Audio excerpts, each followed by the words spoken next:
భారతదేశంలో విలువైన సంపదలు అన్నం పెట్టే రైతులు, పనిచేసే శ్రామికులు, చదువు చెప్పే గురువులు, దేశానికి రక్షణ కల్పించే సైనికులు. నువ్వు ఏది ఎంచుకుంటే అదే నీ జీవితం అవుతుంది.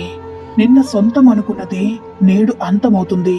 నీ గురించి తెలియాలంటే ఒంటరిగా వెళ్ళు.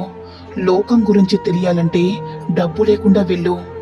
గడిచిన కాలం గుర్తుకు రాకపోవచ్చు, కానీ అవమానించిన మనుషులు, మోసం చేసిన వ్యక్తులు అన్న మాటలు ఎప్పటికీ గుర్తుండిపోతాయి మిత్రమా. అన్నీ ఉన్నవారిని, తన వారిని పిలిచి అన్నం పెట్టి దానం చేశామనుకుంటే అది అన్నదానం ఎలా అవుతుంది చెప్పు? చిన్నపాటి విందవుతుంది.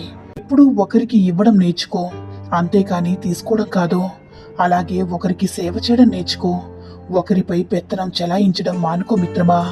ఎవరు ఎంత అందమైన వేషం వేసినా కాలం వారి వారి నిజ స్వరూపాలను, గుణాలను ఎప్పుడో ఒకప్పుడు ఏదో ఒక విధంగా బయటపడేలా చేస్తుంది మిత్రమా.